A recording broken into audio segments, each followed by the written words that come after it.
গরমকালে সকালে ঘুম থেকে ওঠার থেকেই শুরু হয় মুখে নানা রকম সমস্যা। ঘামে ভর্তি হয়ে যায়, নাকের দুপাশটা তেল তেল করতে থাকে। সানস্ক্রিন লাগালেও প্রচুর বেশি ঘাম হয়। আবার কোনো ফাউন্ডেশন লাগাতে গেলে সেটা ঘাম তেল মিশিয়ে একটা জায়গায় জড়ো হয়ে যায়, সে জায়গাটা সাদা হয়ে যায়। ময়েশ্চারাইজার লাগালেও সেই একই সমস্যা, প্রচন্ড বেশি ঘাম হতে থাকে। এই নানা রকম সমস্যাগুলো থেকে গরমকালে তুমি কিভাবে বাঁচবে, আজকের ভিডিওতে এমন একটা সকালের স্কিন কেয়ার রুটিন বলবো যেটা তুমি করলে এই গরমের মধ্যেও খুব চকচকে উজ্জ্বল সুস্থ একটা চামড়া তুমি উপহার পাবে। তাই তোমার যদি কোনো রকম চামড়ার সমস্যা থাকে, মুখে নানা রকম অসুবিধা হয়, তাহলে আজকের ভিডিওটা একটুও মিস করো না, শেষ অবধি দেখো। Welcome to good life with Sukanya.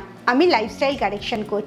আমার প্রোগ্রামে রোজ দেশ বিদেশ থেকে বহু মানুষ যোগ দিচ্ছে, তাদের মানসিক স্বাস্থ্য শারীরিক স্বাস্থ্য ভালো করে একটা নতুন জীবন ফিরে পাচ্ছে।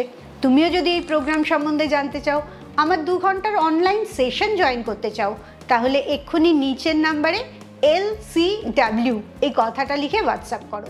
আমাদের সারা শরীরের মধ্যে সবচেয়ে বড় অর্গান হচ্ছে চামড়াটা, আর এই চামড়াটাকে রক্ষা করা খুব দরকারি, বিশেষ করে মুখের চামড়াটা। গরমের সময় এই মুখের চামড়াটা নানা রকম সমস্যা দিয়ে যায়। তার প্রধান কারণ হচ্ছে সিবাসিয়াস গ্ল্যান্ড।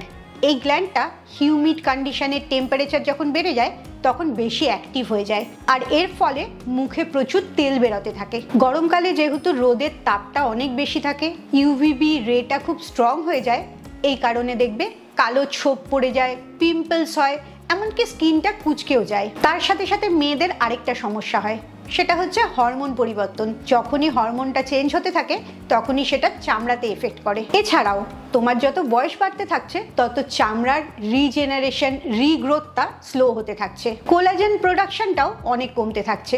জার্নাল অফ ডার্মাটোলজিক্যাল সায়েন্সে বলা আছে যে মহিলাদের বয়স 35-এর ওপরে হয়ে যাচ্ছে, তাদের 40%-এরও বেশি সান থেকে ড্যামেজ হওয়ার চান্স বেড়ে যাচ্ছে। সান ইনডিউসড অক্সিডেটিভ ড্যামেজ হচ্ছে, স্পেশালি হিউমিড ক্লাইমেটসে, যেমন কলকাতা, ঢাকা, চেন্নাই, যেখানে প্রচুর গরম আর হিউমিডিটি আছে। এই সমস্ত সমস্যা থেকে বাঁচার জন্য এখন আমি বলবো 5টা স্টেপে একটা সকালে স্কিন কেয়ার রুটিন। কিন্তু তার আগে তুমি আমায় বলো তো, তুমি জানুয়ারি মাসে যে ক্রিমটা মুখে লাগাতে, এপ্রিল মাসেও কি সেই একই ক্রিম মুখে লাগাচ্ছ, একই ময়েশ্চারাইজার, একই সানস্ক্রিন লোশন? তাহলে সমস্যাটা সেখান থেকেই শুরু হচ্ছে। চলো তাহলে এবারে জেনে নাও সকালবেলা 5টা স্টেপে তুমি গরমকালে কি স্কিন কেয়ার করবে। স্টেপ 1, মুখ পরিষ্কার করবে জেল বেসড একটা জেন্টল ক্লিনজার দিয়ে। কোনো খুব তৈলাক্ত সাবান দেওয়া প্রচুর ফেনা ওঠা এরকম ফেস ওয়াশ ব্যবহার করবে না, তার জায়গায় পিএইচ ব্যালেন্সড জেল ক্লেনজার ব্যবহার করবে, যে ক্লেনজারের মধ্যে নিয়াসিনামাইড বা গ্রিন টি এক্সট্র্যাক্ট থাকবে। একটা ক্লিনিক্যাল স্টাডি হয়েছিল, সেখানে দেখা গেছে নিয়াসিনামাইড তোমার অয়েলিনেসটাকে বা এই লোমকূপের গর্তগুলোকে 2 উইকসের মধ্যেই কম করে দিয়েছে। যে কোনো লোকাল ব্র্যান্ডের তুমি প্রোডাক্ট কিনতে পারো, তোমার বাড়ির সামনের কসমেটিক্সের দোকান থেকেও কিনতে পারো বা অনলাইনে কিনতে পারো। একটা জিনিসই লক্ষ্য রাখবে, সেই ক্লেনজারে যেন 2 থেকে 5% নিয়াসিনামাইড থাকে। এবারে আসি স্টেপ 2তে, আইস ওয়াটার বা ঠান্ডা জলে মুখ ধোয়া। এটা কোনো সোশ্যাল মিডিয়া সেন্সেশন না, এটা একেবারেই সায়েন্টিফিক মেথড, যেটাকে বলা হয় ভাস্কুলার কন্ট্রাকশন টেকনিক। এই বরফ জলে বা ঠান্ডা জলে তুমি যখন সকালে মুখটা ধুচ্ছ, তখন তোমার মুখের ফোলা ভাবটা অনেক কমে যাচ্ছে, তোমার স্কিনের লোমকূপের গর্তগুলো অনেকটা ছোট হচ্ছে, যাতে তেল বেরোনোটাও অনেক কম হচ্ছে, আর এটা তোমার স্কিনটাকে রেডি করছে। এরপরে তুমি যে স্কিন কেয়ার জিনিসগুলো মুখে লাগাবে, সেগুলো যাতে স্কিনটা খুব ভালো করে অ্যাবজর্ব করতে পারে। তুমি রোজ ওয়াটার কিউব বানিয়েও ফ্রিজে রেখে দিতে পারো, সেটাও তুমি মুখে ঘষে লাগালে আরো ভালো উপকার হবে, কারণ রোজ ওয়াটারে অ্যান্টি ইনফ্লেমেটরি এফেক্ট আছে। এবারে আসি স্টেপ 3তে, অ্যান্টিঅক্সিডেন্ট সিরাম। এই সিরামে যেন ভিটামিন সি আর ফেরোলিক অ্যাসিড দেওয়া থাকে। একটা স্টাডি পাবলিশ হয়েছিল ডার্মাটোলজিক সার্জারিতে, সেখানে দেখা গেছে 15% ভিটামিন সি সিরাম তুমি যদি ডেলি ইউজ করো, তাহলে তোমার পিগমেন্টেশন অনেক কমে যাবে এবং কোলাজেনের ডেন্সিটিটাও জাস্ট 12 উইকের মধ্যেই লক্ষ্য করা যাবে। আর এই অ্যান্টিঅক্সিডেন্ট সিরামটা তুমি সানস্ক্রিন লাগাবার আগে লাগাবে, বেস হিসেবে লাগাবে, তারপরে সানস্ক্রিনটা ইউজ করবে। এবারে আসি 4 নম্বর স্টেপে, লাইট ওয়েট ময়েশ্চারাইজার। একদমই ঠিক শুনেছো, গরমকাল হলেও ময়েশ্চারাইজারটা তোমাকে লাগাতে হবে। আর এই ময়েশ্চারাইজারটা কোনো ক্রিম বেসড না, জেল বেসড ময়েশ্চারাইজার সিলেক্ট করবে। এই ময়েশ্চারাইজারে লক্ষ্য করবে যেন হাইড্রোলিক অ্যাসিড দেওয়া থাকে।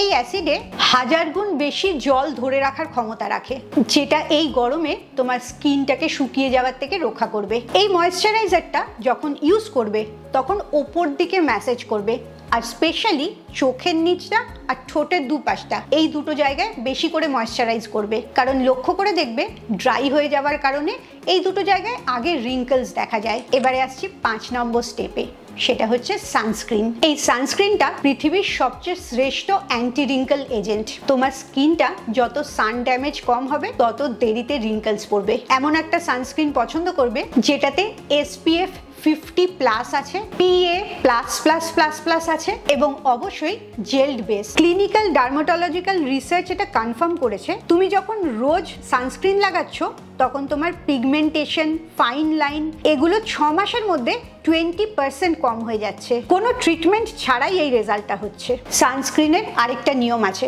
প্রত্যেক 3-4 ঘন্টা পর পর একবার করে সানস্ক্রিনটা রিঅ্যাপ্লাই করতে হবে, কারণ 4 ঘন্টার বেশি সানস্ক্রিনটা তোমার মুখে থাকছে না। এবারে আমি তোমায় একটা বোনাস টিপস দেবো। এই 5টা স্টেপে তো তুমি স্কিন কেয়ার সকালবেলা করবেই, কিন্তু এর সাথেও একটা 5 সেকেন্ডের তোমার মুখের চামড়াটা অ্যাক্টিভেট করার ম্যাসাজ করবে।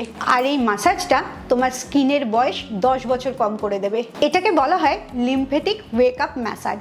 রোজ সকালবেলা ঘুম থেকে উঠে তোমার গালের থেকে পাশ অবধি জাস্ট এরম ভাবে ট্যাপ করতে থাকবে, আবার থুতনির নিচ থেকে কানের ওপর অবধি এরম ট্যাপ করতে থাকবে। এছাড়াও এই ম্যাসেজের একটা পুরো ভিডিও আমার বানানো আছে, 5 রকম মুখের ম্যাসাজ যেটা তোমার 10 বছর বয়স কমাবে। তুমি যদি বয়সটা সত্যি কমাতে চাও তাহলে এই ভিডিওটা শেষে অবশ্যই ওই ভিডিওটা দেখবে। এই ম্যাসেজটা করলে তোমার লিম্ফেটিক সিস্টেমে যত টক্সিনস আছে সেগুলোকে বার করে দেয়, তোমার মুখের চামড়ায় যে ইনফ্লেমেশন আছে সেগুলোকেও কম করে, আর সকালবেলা একটা গ্লোয়িং স্কিন তোমাকে গিফট করে। এই ম্যাসেজটা মুখে করার সময় তুমি যদি কয়েক ফোঁটা অ্যালমন্ড অয়েল আঙুলে নিয়ে নাও তাহলে আরো ভালো রেজাল্ট হবে। আসলে গরমকালটা বা রৌদ্রটা তোমার শত্রু না, তোমার শত্রু হচ্ছে তুমি নিজের টেক কেয়ার ঠিক করে করো নাটা। এই ভিডিও থেকে তুমি বুঝতেই পারলে তোমার চামড়ার কি কি প্রয়োজন এবং সকালবেলা তোমাকে কি কি ইউজ করতে হবে। প্রথম মুখটাকে ক্লিন করতে হবে, তারপরে একটা অ্যান্টিঅক্সিডেন্ট সিরাম লাগাতে হবে, তার উপরে একটা লাইট ময়েশ্চারাইজার দিতে হবে, আর ফাইনালি একটা জেলড বেস সানস্ক্রিন লাগাতে হবে। এইটুকু যদি তুমি ডেলি করো তাহলেই দেখবে গরমে কোনো অসুবিধা তো হচ্ছেই না, বরঞ্চ তোমার স্কিনটা আরো সুন্দর হয়ে উঠছে। আর বোনাস টিপটা একদম ভুলবে না, রোজ 5 সেকেন্ড করে ফেসে ম্যাসাজটা করবে। তুমি যদি ঠিক এরকমই একটা রাত্রে স্কিন কেয়ার রুটিনের ভিডিও চাও তাহলে অবশ্যই আমাকে কমেন্টসে জানাও, কারণ গুড লাইফ উইথ সুকন্যা শুধু ওয়েট লস না, পুরো লাইফটাকে চেঞ্জ করার জন্যে, বেটার লাইফস্টাইলের জন্যে। গরমকালে আম, কাঁঠাল, মিষ্টি নানা রকম জিনিস খাওয়া হয়, আর বদহজমেরও একটা ভীষণ সম্ভাবনা থেকে যায়। তাই তুমি যদি একটা সহজ হোম রেমেডি পাও যেটাতে তোমার অ্যাসিডিটি একদম ঠিক হয়ে যাবে তাহলে অবশ্যই পরের ভিডিওটার জন্য অপেক্ষা করো। খুব ভালো থাকো, মানসিক আর শারীরিকভাবে একদম সুস্থ থাকো। আবার পরের ভিডিওতে তোমাদের সাথে দেখা হচ্ছে।